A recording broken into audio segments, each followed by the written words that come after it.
2022-2023 academic ಇಯರಲ್ಲಿ pass out ಆಗಿರುವಂಥ ಕರ್ನಾಟಕ ವಿದ್ಯಾರ್ಥಿಗಳಿಗೆ ಕರ್ನಾಟಕ ಸರ್ಕಾರ ಯುವ ನಿಧಿ ಸ್ಕೀಮ್ನ ಜಾರಿಗೆ ತಂದಿದೆ ಅಂತ ನಿಮ್ಮೆಲ್ರಿಗೂ ಈಗಾಗಲೇ ಗೊತ್ತಿದೆ. ಸೊ ಇಲ್ಲಿ ಅಪ್ಯಾರೆಂಟ್ಲಿ ಏನು ಮಾಡ್ತಿದ್ದಾರೆ ಅಂತಂದರೆ ನಮ್ಮ ಕರ್ನಾಟಕ ಸರ್ಕಾರ ಯುವ ಪೀಳಿಗೆಗೆ ಸಪೋರ್ಟ್ ಮಾಡಬೇಕು ಅಂತ. ಅಂದರೆ ನಿಮ್ಮ ಎಜುಕೇಷನ್ ಮುಗಿದು 6 ತಿಂಗಳವರೆಗೂ ನೀವು ನಿರುದ್ಯೋಗಿ ಆಗಿದ್ರೆ, ಅಂದರೆ ಯಾವುದೇ ಕೆಲಸ ಸಿಗದೆ ಇದ್ದರೆ ನಿಮಗೆ ಕರ್ನಾಟಕ ಸರ್ಕಾರದಿಂದ ತಿಂಗಳಿಗೆ 3,000 ಬರುತ್ತೆ. ನೀವು ಗ್ರ್ಯಾಜುಯೇಷನ್ ಸ್ಟೂಡೆಂಟ್ ಆಗಿದ್ದು, ಅದೇ ನೀವು ಡಿಪ್ಲೊಮಾ ಮುಗಿಸಿ ಪಾಸ್ಔಟ್ ಆಗಿದ್ರೆ ತಿಂಗಳಿಗೆ ನಿಮಗೆ 1,500 ಸಿಗುತ್ತೆ.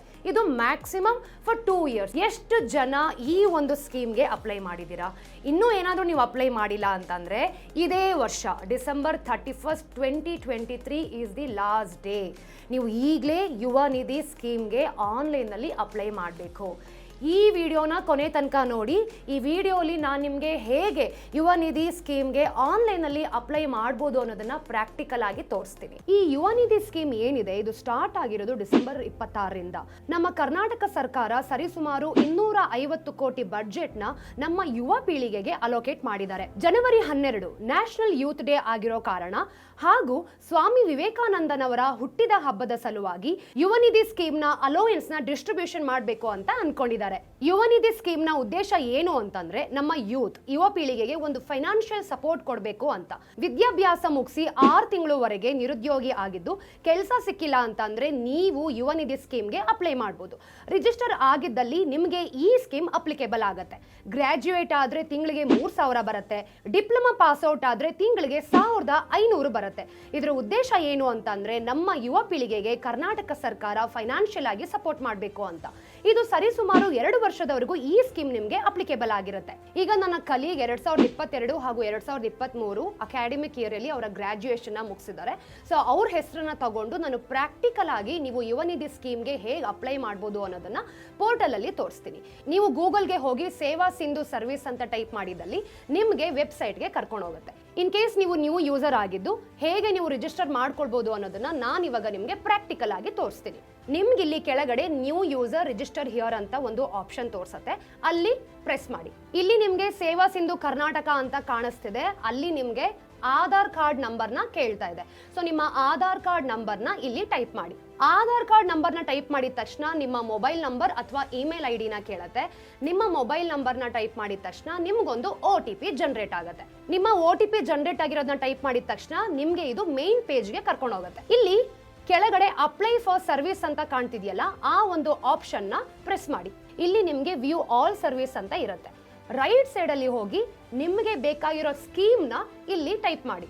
ಯುವ ನಿಧಿ ಸ್ಕೀಮ್ ಇದನ್ನ ಟೈಪ್ ಮಾಡಿ ಪ್ರೆಸ್ ಕೊಟ್ಟಾಗ ನಿಮ್ಗೆ ಇಲ್ಲಿ ಆಪ್ಷನ್ ಕಾಣ್ತಾ ಇದೆ, ಅಪ್ಲಿಕೇಶನ್ ಫಾರ್ ಯುವ ನಿಧಿ ಸ್ಕೀಮ್. ಯುವ ನಿಧಿ ಯೋಜನೆಗೆ ಅರ್ಜಿ ಸಲ್ಲಿಸೋದು ಹೇಗೆ ಅಂತ ನಿಮ್ಗೊಂದು ಆಪ್ಷನ್ ಕಾಣಿಸ್ತು. ಇಲ್ಲಿ ನಿಮಗೆ ಸೆಲ್ಫ್ ಡೆಕ್ಲರೇಷನ್ ಕನ್ಸೆಂಟ್ ಅಂದ್ರೆ ಸ್ವಯಂ ಘೋಷಣೆ ಒಪ್ಪಿಗೆ ಹೇಗೆ ಕೊಡೋದು ಅಂತ ಇರುತ್ತೆ. ಅಂದ್ರೆ ನಾನು ಕರ್ನಾಟಕದಲ್ಲೇ ವಾಸಿಯಾಗಿದ್ದೇನೆ, ನಾನು ಉದ್ಯೋಗಿ ಅಲ್ಲ, ನನ್ನ ಎಜುಕೇಷನ್ ಪಾಸ್ಔಟ್ ಆಗಿ 6 ತಿಂಗಳವರೆಗೂ ನನಗೆ ಯಾವುದೇ ಕೆಲಸ ಸಿಕ್ಕಿಲ್ಲ, ನಾನು ಹೈಯರ್ ಎಜುಕೇಷನ್ ಏನು ಕೂಡ ಮಾಡ್ತಿಲ್ಲ, 2022 ಹಾಗೂ 23 ಅಕಾಡೆಮಿಕ್ ಇಯರ್ ಅಲ್ಲೇ ನನ್ನ ಎಜುಕೇಷನ್ ಮುಗ್ದಿದೆ. ಸೊ ಈ ಸೆಲ್ಫ್ ಡಿಕ್ಲರೇಷನ್ ಫಾರ್ಮ್ ಏನಿರುತ್ತೆ ಇದಕ್ಕೆ ನೀವು ಎಸ್ ಅಂತ ಕೊಡಬೇಕು. ಒಂದ್ ಪಕ್ಷ ನೋ ಅಂತ ಇದ್ರೆ ಅದನ್ನು ಕೂಡ ನಿಮ್ಗಲ್ಲಿ ಆಪ್ಷನ್ ಕೇಳ್ತಿದೆ. ಎರಡರಲ್ಲಿ ಯಾವುದು ನಿಮ್ಗೆ ಸೂಕ್ತ ಅನ್ಸುತ್ತೋ ಆ ಒಂದು ಆಪ್ಷನ್ಗೆ ನೀವು ಟಿಕ್ ಮಾರ್ಕ್ ಹಾಕಿ, ಅಂದ್ರೆ ಎಸ್ ಅಂತ ಕೊಡಿ. ಎಸ್ ಅಂತ ಕೊಟ್ಟಿದ ತಕ್ಷಣ ನಿಮ್ಗೆ ಕೆಳಗಡೆ ವರ್ಡ್ ವೆರಿಫಿಕೇಶನ್ ಕೇಳ್ತದೆ. ಅಂದ್ರೆ ಪ್ರತಿಯೊಂದಕ್ಕೂ ನಿಮ್ಗೆ ಇಲ್ಲಿ ವರ್ಡ್ ವೆರಿಫಿಕೇಶನ್ ಇರುತ್ತೆ. ಆ ನಂಬರ್ನ ಟೈಪ್ ಮಾಡಿ ಪ್ರೆಸ್ ಅಂತ ಕೊಡಿ.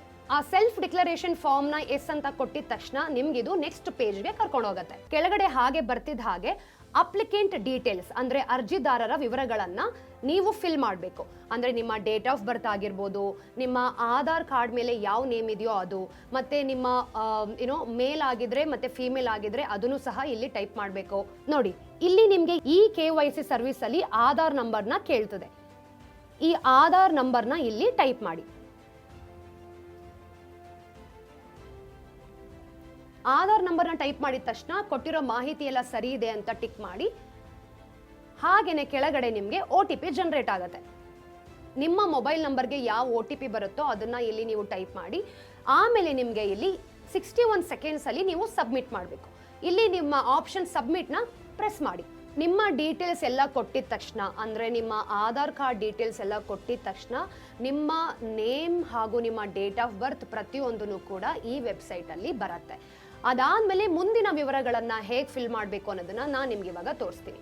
ನಿಮ್ಮ ಕರೆಂಟ್ ಅಡ್ರೆಸ್ ಅಂದರೆ ಪ್ರಸ್ತುತವಾಗಿ ನೀವು ಎಲ್ಲಿದ್ದೀರೋ ಆ ಅಡ್ರೆಸ್ನ ನೀವು ಇಲ್ಲಿ ಟೈಪ್ ಮಾಡಬೇಕು. ಹಾಗೆ ನಿಮಗೆ ಆಪ್ಷನ್ ತೋರಿಸುತ್ತೆ ಎಸ್ ಮತ್ತೆ ನೋ, ಅಂದರೆ ಇದೇ ಅಡ್ರೆಸ್ ಅಲ್ಲಿ ಇದೀನಾ ಇಲ್ಲ ಚೇಂಜ್ ಏನಾದರೂ ಆಗಿದೆಯಾ ಅಂತ. ಅದನ್ನ ನೀವು ಆಪ್ಷನ್ ತಕ್ಕ ಹಾಗೆ ನೀವು ಅದನ್ನ ನೋಡ್ಕೊಳ್ಳಿ. ಇನ್ ಕೇಸ್ ನಿಮ್ಮ ಸಿಟಿ ಬೆಂಗಳೂರು ಆಗಿದೆಯಾ ಇಲ್ಲ ಬೀದರ, ಚಿಕ್ಕಮಂಗ್ಳೂರ, ದಾವಣಗೆರೆನ, ಪ್ರತಿಯೊಂದನ್ನು ನೋಡಿಕೊಂಡು ನಿಮ್ಮ ಸಿಟಿ ಏನಿರುತ್ತೆ ಅದನ್ನ ನೀವು ಇಲ್ಲಿ ಟೈಪ್ ಮಾಡಿ. Going to the next, education ಡೀಟೇಲ್ಸ್ನ ತೋರಿಸ್ತಿದೆ, ಅಂದರೆ ವಿದ್ಯಾರ್ಹತೆಗಳು. ನಿಮ್ಮ ಕೋರ್ಸ್ ನೀವೇನು ಓದಿರ್ತೀರಾ ಅದನ್ನ ನೀವು ಇಲ್ಲಿ ಟೈಪ್ ಮಾಡ್ಬೋದು. ಅದು ಡಿಗ್ರಿನಾದರೂ ಆಗಿರ್ಬೋದು ಇಲ್ಲ ಡಿಪ್ಲೊಮಾನಾದರೂ ಆಗಿರ್ಬೋದು. UG ಅಂತ ಕೊಡಿ, ಅಂದರೆ ಅಂಡರ್ ಗ್ರಾಜ್ಯುಯೇಟ್. ನೆಕ್ಸ್ಟ್ ನಿಮಗೆ ತೋರಿಸ್ತಿದೆ ನೀವು ಯಾವ ಯೂನಿವರ್ಸಿಟಿಯಲ್ಲಿ ನಿಮ್ಮ ಎಜುಕೇಷನ್ನ ಮುಗಿಸಿದ್ದೀರಾ. ಅದು ವಿಶ್ವೇಶ್ವರಯ್ಯ ಟೆಕ್ನಾಲಜಿ ಆಗಿರ್ಬೋದು, ನಿಟ್ಟೆ ಯೂನಿವರ್ಸಿಟಿ ಆಗಿರ್ಬೋದು, ಇಲ್ಲ ಗೌರ್ಮೆಂಟ್ ಕಾಲೇಜ್ ಆಗಿರ್ಬೋದು. ನಿಮ್ಮ ಒಂದು ಎಜುಕೇಷನ್ ಡೀಟೇಲ್ಸ್ನ ಕೊಡಿ, ನಿಮ್ಮ ಕಾಲೇಜ್ ಡೀಟೇಲ್ಸ್ನ ಕೊಡಿ. ನಿಮ್ಮ ವಿದ್ಯಾಭ್ಯಾಸ ಮಾಡೋ ಸಮಯದಲ್ಲಿ ನಿಮ್ಗೊಂದು ರಿಜಿಸ್ಟ್ರೇಷನ್ ನಂಬರ್ ಕೊಟ್ಟಿರ್ತಾರೆ, ಅಂದರೆ ಎಕ್ಸಾಮಿನೇಷನ್ ಟೈಮಲ್ಲಿ ಆ ರಿಜಿಸ್ಟ್ರೇಷನ್ ನಂಬರ್ನ ನೀವು ಇಲ್ಲಿ ಟೈಪ್ ಮಾಡಬೇಕು. ಅದು ನಿಮಗೆ ಮಾರ್ಕ್ಸ್ ಕಾರ್ಡ್ ಮೇಲೇನೂ ಸಹ ಇರುತ್ತೆ. ನೋಡಿ ಇಲ್ಲೇ ಕೊಟ್ಟಿದ್ದಾರೆ, ಡಿಪ್ಲೊಮಾ ಪ್ರಮಾಣ ಪತ್ರ ನೋಂದಣಿ ಸಂಖ್ಯೆಯನ್ನು ನಮೂದಿಸಿ, ಅಂದರೆ ನಿಮ್ಮ ಸರ್ಟಿಫಿಕೇಟ್ ಮೇಲೆ ಏನು ಒಂದು ನೋಂದಣಿ ನಂಬರ್ ಇರುತ್ತೆ ಅದನ್ನು ನೀವು ಇಲ್ಲಿ ಟೈಪ್ ಮಾಡಬೇಕು. ಡಿಪ್ಲೊಮಾ ಸರ್ಟಿಫಿಕೇಟ್ ಡೇಟ್, ಅಂದರೆ ಯಾವ ಒಂದು ಇಯರಲ್ಲಿ ಪಾಸ್ಔಟ್ ಆಯಿತು ಅದನ್ನು ಸಹ ನೀವು ಇಲ್ಲಿ ಟೈಪ್ ಮಾಡಬೇಕು. ನಿಮಗೆ ಪ್ರತಿಯೊಂದು ಆಪ್ಷನ್ ತೋರಿಸ್ತಾ ಹೋಗುತ್ತೆ, ನೀವು ಅದನ್ನು ಕ್ಲಿಕ್ ಮಾಡ್ಕೊಂಡು ಹೋಗೋದಷ್ಟೇ. ನೀವೇ ಸ್ವತಃ ಟೈಪ್ ಮಾಡೋವಂಥದ್ದು ಏನೂ ಇರಲ್ಲ, ಆಪ್ಷನಲ್ಲಿ ಕೊಟ್ಟಿರ್ತಾರೆ, ಅದನ್ನು ನೀವು ಅಲ್ಲಿ ಕ್ಲಿಕ್ ಮಾಡಿದ್ರೆ ಸಾಕು. ಹಾಗೆ ಕೆಳಗಡೆ ಬರ್ತಾ ಬರ್ತಾ ಗೃಹವಾಸಿ ಪರಿಶೀಲನೆಗಾಗಿ ಆಯ್ಕೆ ಮಾಡಿ ಅಂತಲೂ ತೋರಿಸ್ತಾರೆ. ಯಾವ ಒಂದು ಇಯರಲ್ಲಿ ನಿಮ್ಮ ಎಜುಕೇಷನ್ನ ನೀವು ಪಾಸ್ಔಟ್ ಮಾಡಿದ್ದೀರಾ ಅಂತ ಇಲ್ಲಿ ಮೆನ್ಷನ್ ಮಾಡಿದ ತಕ್ಷಣ ಕೆಳಗಡೆ ಬರ್ತಾ ಗೃಹವಾಸಿ ಪರಿಶೀಲನೆಗಾಗಿ ಆಯ್ಕೆ ಮಾಡಿ ಅಂತ ಇದೆ. ಅಂದರೆ select any option for degree ಮಾಡಿರ್ತೀರಾ ಇಲ್ಲ ಡಿಪ್ಲೊಮಾ ಮಾಡಿರ್ತೀರಾ, ಆ ಆಪ್ಷನ್ನ ಇಲ್ಲಿ ಕ್ಲಿಕ್ ಮಾಡಿ ಅನ್ನೋವಂಥದ್ದು. ನನ್ನ ಕಲೀಗ್ ಡಿಗ್ರಿ ಮಾಡಿರೋಂಥ ಕಾರಣ ನಾನು ಇದನ್ನ ಡಿಗ್ರಿ ಅಂತ ಕ್ಲಿಕ್ ಮಾಡಿದ್ದೀನಿ. ಹಾಗೆಯೇ ಇಯರ್ ಆಫ್ ಪಾಸ್ಔಟ್ ಯಾವುದು ಅನ್ನೋದನ್ನು ಕೂಡ ಇಲ್ಲಿ ಮೆನ್ಷನ್ ಮಾಡ್ತಿದ್ದೀನಿ. ಸೊ ಈಗ PUC ನೀವು ಮುಗಿಸಿದ್ದು ಯಾವ ಇಯರ್ ಅದನ್ನು ಕೂಡ ಮೆನ್ಷನ್ ಮಾಡಿ. ಹಾಗೆ ನಿಮ್ಮ ನೋಂದಣಿ ಸಂಖ್ಯೆ ಏನಿರುತ್ತೆ, ಸರ್ಟಿಫಿಕೇಟ್ ಮೇಲೆ ಯಾವ ನೋಂದಣಿ ಸಂಖ್ಯೆ ಇರುತ್ತೆ ಅದನ್ನು ಕೂಡ ನೀವು ಇಲ್ಲಿ ಮೆನ್ಷನ್ ಮಾಡಬೇಕು. ಅದಾದ್ಮೇಲೆ SSLC ಅಂದ್ರೆ ನಿಮ್ಮ 10th ಸರ್ಟಿಫಿಕೇಟ್ ಏನಿರುತ್ತೆ, ಯಾವ ಇಯರ್ ಅಲ್ಲಿ ನೀವು ಪಾಸ್ಔಟ್ ಮಾಡಿರ್ತೀರೋ ಅದನ್ನು ಕೂಡ ಇಲ್ಲಿ ಮೆನ್ಷನ್ ಮಾಡಿ. ಹಾಗೇನೆ ಫಾಲೋಡ್ ಬೈ ನೋಂದಣಿ ಸಂಖ್ಯೆ ಏನಿರುತ್ತೆ ಅದನ್ನು ಸಹ ಇಲ್ಲಿ ಕೊಡಿ. ಈ ಎಲ್ಲ ವಿವರಗಳನ್ನ ಫಿಲ್ ಮಾಡಿದ ತಕ್ಷಣ ನೆಕ್ಸ್ಟ್ ನಿಮಗೆ ತೋರಿಸ್ತಿರೋದು ಅಪ್ಲಿಕೆಂಟ್ ಕಮ್ಯುನಿಕೇಶನ್ ಡೀಟೇಲ್ಸ್. ನಿಮ್ಮ ಮೊಬೈಲ್ ನಂಬರ್ ಏನಿರುತ್ತೆ ಅದನ್ನ ಇಲ್ಲಿ ಟೈಪ್ ಮಾಡಿ ತಕ್ಷಣ ನಿಮಗೆ ಒಂದು OTP ಜನರೇಟ್ ಆಗುತ್ತೆ. ಆ OTPನ ನೀವಿಲ್ಲಿ ಟೈಪ್ ಮಾಡಬೇಕು. ಅಂದರೆ ಪ್ರತಿ ಸಲ ನಿಮ್ಮ ಮೊಬೈಲ್ ಆಗಿರ್ಬೋದು ಇಲ್ಲ ಇಮೇಲ್ ಅಡ್ರೆಸ್ ಆಗಿರ್ಬೋದು, ನೀವಿಲ್ಲಿ ಕೊಟ್ಟಿದ ತಕ್ಷಣ ಈ ಪೋರ್ಟಲಲ್ಲಿ ಪ್ರತಿಯೊಂದಕ್ಕೂ OTP ಕೇಳುತ್ತೆ. ನಿಮಗೆ ಯಾವ OTP ಜನರೇಟ್ ಆಗಿರುತ್ತೋ ಅದನ್ನ ನೀವಿಲ್ಲಿ ಮೆನ್ಷನ್ ಮಾಡಿದ ತಕ್ಷಣ ಡೀಟೇಲ್ಸ್ ಕಂಪ್ಲೀಟ್ ಆಗುತ್ತೆ. ಈಗ ನೋಡಿ ಇಮೇಲ್ ಅಡ್ರೆಸ್ ಸಹ ಕೇಳ್ತು. ಈ ಇಮೇಲ್ ಅಡ್ರೆಸ್ ಕೊಟ್ಟಿದ ತಕ್ಷಣ ಮತ್ತೆ ಇಮೇಲ್ಗೆ ಒಂದು OTPನ ಕಳಿಸ್ತಾರೆ. ಆ OTPನ ಇಲ್ಲಿ ಮೆನ್ಷನ್ ಮಾಡಬೇಕು. ಮೊಬೈಲ್ ನಂಬರ್ದು OTP ವೆರಿಫಿಕೇಶನ್ ಆಯಿತು, ಇಮೇಲ್ದು ಕೂಡ ವೆರಿಫಿಕೇಶನ್ ಆಯಿತು. ಈಗ ಅಡಿಷ್ನಲ್ ಇನ್ಫಾರ್ಮೇಷನ್ನ ಕೇಳ್ತಿದೆ. ಅಂದರೆ ನಿಮ್ಮ ಕ್ಯಾಸ್ಟ್ ಯಾವುದು, OBCನ, ಅದರ್ಸಾ, ಇಲ್ಲಾಂದರೆ SC STನ, ಈ ಥರ ನಿಮ್ಮ ಕ್ಯಾಸ್ಟ್ನ ಕೇಳ್ತಿದೆ. ಅದಕ್ಕೆ ಸಂಬಂಧಪಟ್ಟ ಹಾಗೆ ನೀವು ಇಲ್ಲಿ ಮೆನ್ಷನ್ ಮಾಡ್ಬೋದು. Do you have any disability, ಅದು ಎಸ್ ಅಂತ ಇದ್ರೆ ಎಸ್ ಅಂತ ಕೊಡಿ, ನೋ ಅಂತ ಇದ್ರೆ ನೋ ಅಂತ ಕೊಡಿ. ಆಮೇಲೆ ನಿಮಗೆ ವರ್ಡ್ ವೆರಿಫಿಕೇಶನ್ ತೋರಿಸುತ್ತೆ. ಆ ವರ್ಡ್ ವೆರಿಫಿಕೇಶನ್ನ ಇಲ್ಲಿ ನೀವು ಟೈಪ್ ಮಾಡಿದ್ದಲ್ಲಿ ನೆಕ್ಸ್ಟ್ ಪೇಜ್ಗೆ ಕರ್ಕೊಂಡು ಹೋಗುತ್ತೆ. ಒನ್ ಮೋರ್ ಇನ್ಫಾರ್ಮೇಶನ್, ವರ್ಡ್ ವೆರಿಫಿಕೇಶನ್ನ ಟೈಪ್ ಮಾಡಿದ್ದಲ್ಲಿ ನಿಮ್ಮ ಪ್ರತಿಯೊಂದು ಇನ್ಫಾರ್ಮೇಷನ್ನ ಸಬ್ಮಿಟ್ ಅಂತ ಕೊಡಿ. ಆಗ ನೀವು ಏನು ಒಂದು ಇನ್ಫಾರ್ಮೇಷನ್ನ ಟೈಪ್ ಮಾಡಿರ್ತೀರೋ ಅದು ನಿಮಗೆ ಕರೆಕ್ಟಾಗಿ ತೋರಿಸುತ್ತೆ. ಅಂದರೆ ನೀವು ಬೇಕು ಅಂತಂದರೆ ಅದನ್ನು ಚೇಂಜಸ್ ಸಹ ಮಾಡ್ಕೊಳ್ಬೋದು. ಇಲ್ಲ ಅಂತಂದರೆ ನಿಮ್ಗೆ ಇಲ್ಲಿ ರೈಟ್ ಸೈಡಲ್ಲಿ ಕಾಣ್ತಿದೆ ನೋಡಿ, click here to initiate new application ಅಂತ ಬೇರೆ ಒಂದು ಅಪ್ಲಿಕೇಶನ್ ಸಹ ಮಾಡ್ಕೊಳ್ಬೋದು. ಅಂದರೆ ನಿಮ್ಮ ಒಂದು A to Z ಡೀಟೇಲ್ಸ್ ಏನಿರುತ್ತೆ, ಎಜುಕೇಷನ್ ಡೀಟೇಲ್ಸ್ ಏನಿರುತ್ತೆ ಅದು ಪ್ರತಿಯೊಂದು ಸಹ ಈ ಪೋರ್ಟಲಲ್ಲಿ ತೋರಿಸ್ತಿದೆ. ಅದಾದ ತಕ್ಷಣ ಅಟ್ಯಾಚ್ ಅನೆಕ್ಷರ್ ಅಂತ ಇದೆ. ಆ ಅಟ್ಯಾಚ್ ಅನೆಕ್ಷರಲ್ಲಿ ನಿಮಗೆ ಒಂದು ಅಕ್ನಾಲೆಜ್ಮೆಂಟ್ ಸಿಗತ್ತೆ. ನೀವು ಟೈಪ್ ಮಾಡಿ ಹಾಗೂ ಫಿಲ್ ಮಾಡಿದಂಥ ಪ್ರತಿಯೊಂದು ಡೀಟೇಲ್ಸ್ನ ಅಕ್ನಾಲೆಜ್ಮೆಂಟ್ನ ನೀವಿಲ್ಲಿ ನೋಡ್ಬೋದು. ಇದನ್ನ ಇವಾಗ ಪ್ರಿಂಟ್ ಅಥವಾ ಎಕ್ಸ್ಪೋರ್ಟ್ ಟು PDF ಮಾಡ್ಕೊಳ್ಳಿ. ಆಲ್ಮೋಸ್ಟ್ ನಾವೆಲ್ಲನೂ ಫಿಲ್ಅಪ್ ಮಾಡಿದ್ವಿ. ಯುವ ನಿಧಿ ಸ್ಕೀಮಲ್ಲಿ ನಿಮ್ಮ ಒಂದು ಅಕೌಂಟ್ ರಿಜಿಸ್ಟರ್ ಆಯಿತು. ಇದನ್ನ ಬೇಕಾದ್ರೆ ನಾನಿವಾಗ PDF ಫಾರ್ಮಲ್ಲೂ ಸಹ ಸೇವ್ ಮಾಡಿ ಇಟ್ಕೊಳ್ಬೋದು. PDF ಫಾರ್ಮಲ್ಲಿ ಸೇವ್ ಮಾಡಿ ಇಟ್ಕೊಳ್ಬೇಕಾದ್ರೆ ನಿಮ್ಮ ಹೆಸರು ಏನಿರುತ್ತೋ ಅದನ್ನೇ ನೀವು ಮೆನ್ಷನ್ ಮಾಡಿ ಇಟ್ಕೊಳ್ಳಿ. ನೋಡಿ, ಇದನ್ನ ಫಿಲ್ ಮಾಡಿದ ತಕ್ಷಣ ನಿಮ್ಗೆ ಇಲ್ಲೊಂದು ಅರ್ಜಿಯ ಉಲ್ಲೇಖ ಸಂಖ್ಯೆ ಅಂತ ಕಾಣುತ್ತೆ, ಅಂದ್ರೆ ಒಂದು ರೆಫರೆನ್ಸ್ ನಂಬರ್. ಆ ರೆಫರೆನ್ಸ್ ನಂಬರ್ನ ಸೇವ್ ಮಾಡಿ ಇಟ್ಕೊಳ್ಳಿ. ನೀವು ಲೆಫ್ಟ್ ಸೈಡಲ್ಲಿ ನಿಮ್ಗೆ ಇಲ್ಲಿ ಕಾಣ್ತಿದ್ಯಾ ವ್ಯೂ ಸ್ಟೇಟಸ್ ಆಫ್ ಅಪ್ಲಿಕೇಶನ್ ಅಂತ ಇದೆ. ಆ ವ್ಯೂ ಸ್ಟೇಟಸ್ ಆಫ್ ಅಪ್ಲಿಕೇಶನ್ಗೆ ಹೋಗಿ ನಿಮ್ಮ ಒಂದು ರೆಫರೆನ್ಸ್ ನಂಬರ್ನ ಇಲ್ಲಿ ಟೈಪ್ ಮಾಡಿ ಸರ್ಚ್ ಅಂತ ಕೊಟ್ಟಾಗ ನಿಮ್ಮ ಅಪ್ಲಿಕೇಶನ್ ಯಾವ ಸ್ಟೇಟಸ್ ಅಲ್ಲಿ ಇದೆ ಅಂತ ತೋರಿಸುತ್ತೆ. ನಾವು ಈಗಲೇ ರಿಜಿಸ್ಟರ್ ಆಗಿ ಅಕೌಂಟ್ನ ಕ್ರಿಯೇಟ್ ಮಾಡಿರೋ ಕಾರಣ ಇನ್ನೂ ಇದು ಪ್ರಾಸೆಸಿಂಗ್ ಅಲ್ಲಿ ಇದೆ.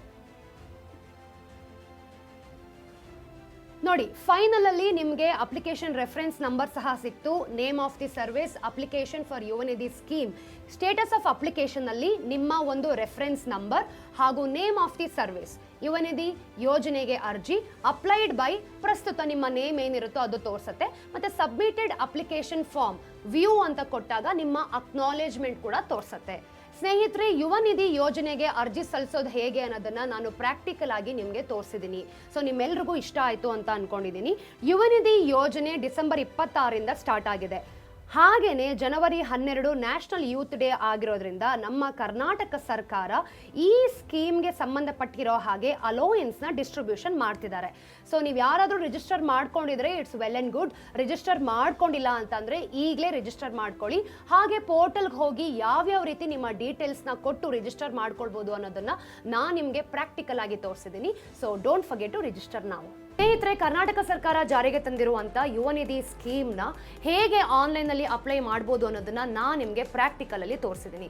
ಅಪ್ಲೈ ಮಾಡದೇ ಇರೋಂಥ ವಿದ್ಯಾರ್ಥಿಗಳು ಕೂಡಲೇ ಅಪ್ಲೈ ಮಾಡಿ. ಅರ್ಥ ಮಾಡ್ಕೊಳ್ಳಿ, ಇದು ಅಕಾಡೆಮಿಕ್ 2022-2023 ಪಾಸ್ಔಟ್ ಆಗಿರೋರಿಗೆ, ಗ್ರಾಜ್ಯುಯೇಟ್ ಆಗಿರೋರಿಗೆ ತಿಂಗಳಿಗೆ 3,000 ಬರುತ್ತೆ, ಮತ್ತು ಡಿಪ್ಲೊಮಾ ಪಾಸ್ಔಟ್ ಆಗಿರೋರಿಗೆ ತಿಂಗಳಿಗೆ 1,500 ಬರುತ್ತೆ ಫಾರ್ ನೆಕ್ಸ್ಟ್ 2 years. ನಿಮ್ಮ ಕಾಲ ಮೇಲೆ ನೀವು ನಿಂತ್ಕೊಳ್ಬೇಕು. ಇನ್ ಕೇಸ್ ಏನಾದರೂ ನಾನು ಮುಂದೆ ಬಿಸ್ನೆಸ್ ಮಾಡ್ತೀನಿ ಅಂತಂದ್ರೂ ಕೂಡ ಸ್ಟ್ರಾಂಗ್ ಆಗಿರಬೇಕು ಅನ್ನೋ ಒಂದೇ ಒಂದು ಮೋಟಿವ್ ಇಂದ ಕರ್ನಾಟಕ ಸರ್ಕಾರ ಯುವ ಪೀಳಿಗೆಗೆ ಸಪೋರ್ಟ್ ಮಾಡ್ತಿದೆ. ವಿಡಿಯೋ ಇಷ್ಟ ಆಯಿತು ಅಂತ ಅನ್ಕೊಂಡಿದ್ದೀನಿ. ಇಷ್ಟ ಆದಲ್ಲಿ ಲೈಕ್ ಮಾಡಿ, ಶೇರ್ ಮಾಡಿ, ಸಬ್ಸ್ಕ್ರೈಬ್ ಮಾಡಿ.